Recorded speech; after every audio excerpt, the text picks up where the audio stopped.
에리 프롬의 자유로부터의 도피, 발췌문을 중심으로.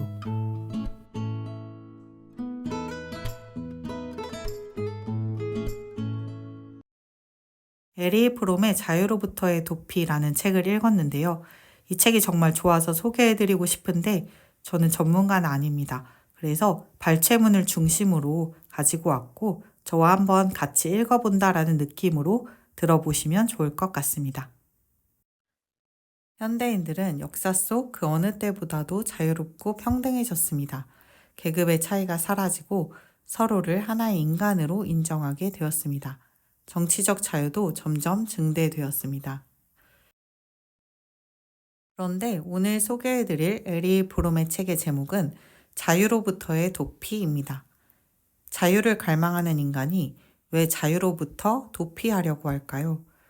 또한 어떤 방식으로 도피하려고 하며 진정한 자유를 얻는 방법은 무엇일까요?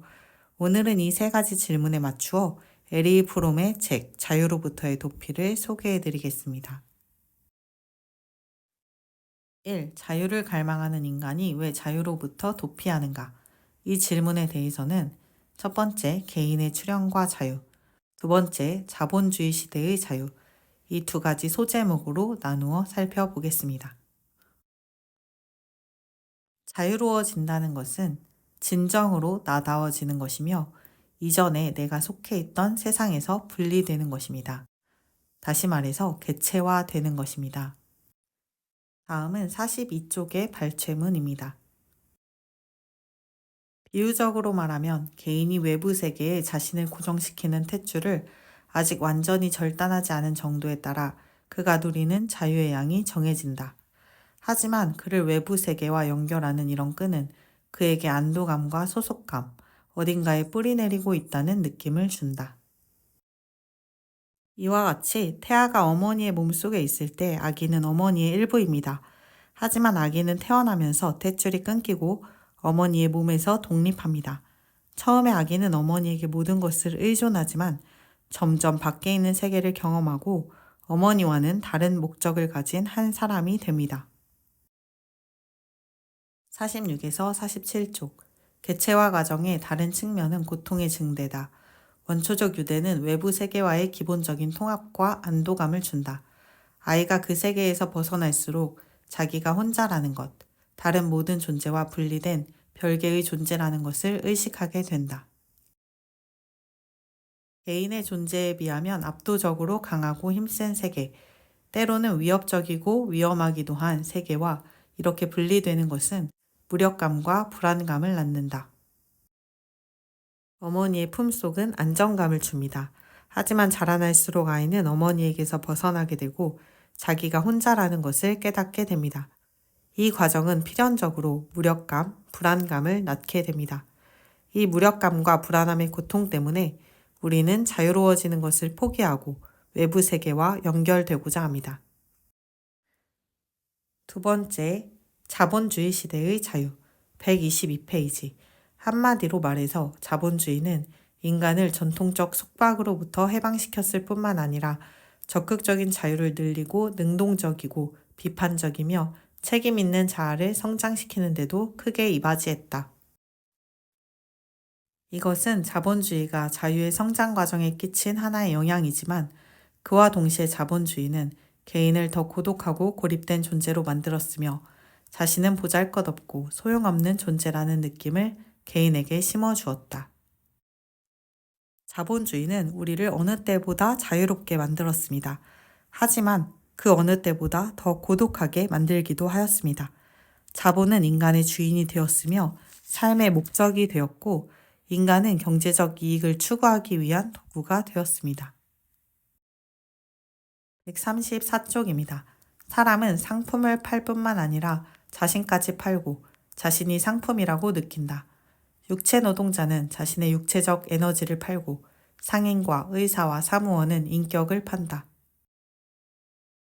남들이 그를 원하면 그는 쓸모 있는 인간이고 인기가 없으면 쓸모없는 인간이다. 자기 평가가 이처럼 인격의 성공에 달려있는 것이야말로 인기가 근대인에게 그토록 엄청난 중요성을 갖는 이유다. 자본주의 시대 사람의 수단화로 인해서 기계의 톱니바퀴와 같아진 개인들은 점점 불안해졌습니다. 지금까지는 인간이 자유를 그렇게 열망하면서 왜 자유로부터 도피하려고 하는지 그 인간의 무력감과 고독감에 대해서 살펴보았는데요. 두 번째로 인간은 어떻게 자유로부터 도피하는지 소개된 세 가지 도피의 메커니즘에 대해서 한번 살펴보도록 하겠습니다. 도피의 메커니즘은 첫 번째 권위주의, 두 번째 파괴성, 세 번째 자동 인형적 수능, 이렇게 세 가지로 나오고 있는데요. 권위주의와 파괴성은 이후에 파시즘과 연결되어서 설명이 되고 있고, 자동 인형적 수능은 민주주의 사회의 도피 메커니즘으로 설명이 되고 있습니다. 권위주의는 자기 자신을 비난하고 학대하는 피학적 경향과 다른 사람들을 고통스럽게 하는 가학적 경향으로 나타납니다. 167쪽 피학적 충동과 가학적 충동은 둘 다 개인이 견딜 수 없는 고독감과 허무감에서 벗어나도록 도와주는 경향이 있다. 대체적인 자아로 존재하는 것을 견디지 못하기 때문에 나를 지배해줄 대상을 찾아 의지하거나 아니면 내가 지배할 대상을 찾아 의지합니다. 178쪽. 하지만 심리적 의미에서 보면 권력욕은 강함이 아니라 오히려 약함의 뿌리를 받고 있다. 그것은 개체적 자아가 홀로 서서 살아갈 수 없다는 표현이다. 그것은 진정한 힘이 부족할 때 2차적인 힘을 얻으려는 필사적인 노력이다. 힘이라는 낱말은 두 가지 의미를 갖고 있다. 하나는 어떤 사람에 대한 영향력, 그 사람을 지배하는 능력을 갖는 것이다. 또 다른 의미는 어떤 일을 할 수 있는 능력과 잠재력을 갖는 것이다. 후자의 의미는 지배와는 아무 관계도 없다. 그것은 능력이라는 의미에서 무언가에 숙달하는 것을 나타낸다. 우리가 무력하다고 말할 때 염두에 두는 것이 바로 이 의미다. 우리가 말하는 무력한 사람은 남을 지배할 수 없는 사람이 아니라 자기가 원하는 일을 할 수 없는 사람이다. 권위주의에 이어서 두 번째로 소개되는 도피의 메커니즘은 파괴성입니다. 파괴성은 지배를 넘어 상대방을 아예 제거하는 것을 목표로 삼습니다. 이 또한 무력감에 뿌리내리고 있습니다. 나의 삶이 긍정적으로 실현되지 못할 때 그 에너지는 파괴하는 에너지가 되어버릴 위험이 있다고 말합니다.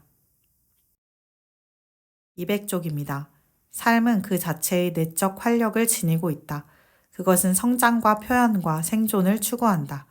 이 경향이 방해를 받으면 삶을 향한 에너지는 분해 과정을 거쳐 파괴를 향한 에너지로 바뀐다. 다시 말하면 삶에 대한 충동과 파괴에 대한 충동은 서로 독립된 요소가 아니라 반비례 상호 의존 관계에 있다. 삶에 대한 충동이 방해를 받을수록 파괴를 향한 충동은 강해지고 삶이 더 많이 실현될수록 파괴성의 정도는 줄어든다. 파괴성은 실현되지 않은 삶의 소산이다. 세 번째 도피의 메커니즘은 자동 인형적 수능입니다. 이 도피의 메커니즘은 현대인들이 스스로 생각하지 못하고 다른 사람의 생각과 느낌을 내 것이라고 믿으며 비판적 사고를 마비시킴으로써 고독과 불안으로부터 도피하는 것입니다. 209쪽입니다. 보통 사람은 박물관에 가서 렘브란트 같은 유명한 화가의 작품을 보면 그림이 아름답고 인상적이라고 판단한다. 그러나 그의 판단을 분석해보면 그는 그림에 대해 어떤 특별한 내적 반응을 느끼는 것이 아니라 단지 그림이 아름답다고 생각해야 한다는 것을 알기 때문에 아름답다고 생각할 뿐이라는 것을 알 수 있다. 에리 프롬은 민주주의 사회에서 우리들은 사람들을 무비판적으로 친절하게 대하라는 가르침에 의해 진짜 감정이 말살되고 가짜 감정이 더 씌워지며 수많은 산발적인 정보를 배우는 데 시간을 빼앗겨 독창적인 생각이 억압된다고 지적합니다. 또한 문제가 너무 복잡해 전문가만 이해할 수 있다고 믿게 되어 어른들에게 남아있는 독창적 사고력마저 혼란에 빠지게 됩니다. 이로써 모든 말이나 글에 대해서 회의주의와 냉소주의로 대하게 되거나 아니면 권위자의 말이라면 무조건 믿어버리는 순진한 태도 둘 중에 하나를 갖게 됩니다. 현대인들은 이에 더해 의지까지도 빼앗깁니다. 271쪽에서 272쪽입니다. 사람들은 자기가 추구하는 목표가 정말로 자신이 원하는 것인지 어떤지를 생각지 않는다. 학교에 다닐 때는 좋은 성적을 원하고 어른이 되면 더 많이 출세하고 더 많이 벌고 더 많은 특권을 누리고 더 좋은 차를 사고 여기저기 여행을 다니고 싶어 한다. 하지만 이 모든 활동에 미친 듯이 열중하다가 잠깐 멈춰서서 생각하면 이런 의문이 떠오를지 모른다. 만약 내가 이 세 일자리를 얻으면, 내가 더 좋은 이 차를 사면, 내가 이 여행을 하면, 그 다음엔 무얼 하지? 그게 다 무슨 소용이란 말인가? 그 모든 걸 원하는 게 정말로 나일까? 현대인들은 남들이 원하는 것을 나도 원하며 열중하다가 문득 의문을 갖게 됩니다. 이 모든 걸 원하는 게 정말 나인지 라는 의문이 제기되지만 우울하거나 피곤해서 잠시 이런 의문에 시달렸다고 느끼고 다시 이전의 목표를 추구합니다. 지금까지 살펴본 내용은 우리가 왜 자유로부터 도피하는지 또한 어떻게 도피하는지에 대해서 보았습니다. 그러면 이제부터는 어떻게 우리가 적극적인 자유를 누릴 수 있는지에 대해서 언급된 부분들을 같이 한번 살펴보겠습니다. 49페이지. 하지만 복종은 고독과 불안을 피하는 유일한 방법이 아니다. 또 다른 방법, 생산적일 뿐만 아니라 해소할 수 없는 갈등으로 끝나지 않는 유일한 방법은 인간 및 자연과 자발적인 관계를 맺는 것이다. 이 관계는 개인의 개성을 없애지 않으면서 개인을 세계와 이어준다. 이런 종류의 관계, 이 관계의 가장 중요한 표현은 사랑과 생산적인 일이다. 는 인격 전체의 통합과 그 힘에 뿌리를 두고 있다. 따라서 자아성장의 한계가 이 관계를 지배한다. 두 가지로 이야기하고 있는 것을 알 수 있는데요. 적극적 자유를 누리는 법은 첫 번째 자발적 사랑, 두 번째 생산적인 일이며 이는 인격의 통합과 자아성장을 통해서 가능하다고 보고 있습니다. 자아의 실현은 감정적 잠재력과 지적 잠재력의 적극적인 표현으로 이루어진다고 설명합니다. 다시 말해 적극적 자유는 통합된 인격의 자발적 활동을 통해서 이루어집니다. 여기서 가장 중요한 개념은 자발성입니다. 자발적인 것은 강박적 활동이 아니며 창조적인 활동입니다. 280쪽. 사실 자발성은 어린아이나 예술가에게서 발견되든 아니면 나이나 직업에 따라 한 묶음으로 분류할 수 없는 개인들에게서 발견되든 그보다 더 매력적이고 설득적인 것은 존재하지 않는다. 자발성의 예로 제시되는 것은 자기 자신을 자발적으로 표현할 수 있는 개인이라고 정의될 수 있는 예술가들, 정말로 자기 것을 느끼고 생각하는 어린이들입니다. 보통의 우리들도 자발성이 발휘되는 때는 진정한 행복을 느끼게 됩니다. 어떤 풍경을 새롭게 자발적으로 감지할 때, 정형화되지 않은 감각적 쾌감을 느낄 때, 다른 사람에 대한 사랑이 솟아날 때, 이럴 때가 우리의 자발성이 발현되는 때인데요. 이러한 경험이 드물지 않게 그리고 세련되게 일어나면 우리의 삶이 많이 달라질 수 있다고 말합니다. 지금까지 에리 브롬의 자유로부터의 도피 책을 같이 한번 읽어보았습니다. 이것 외에도 굉장히 좋은 문구들이 많이 있었는데요. 영상이 더 길어지지 않게 하기 위해서 많이 절제해서 소개해드렸습니다. 꼭 이 책을 한번 읽어보시기를 권해드립니다. 지금까지 들어주셔서 감사합니다.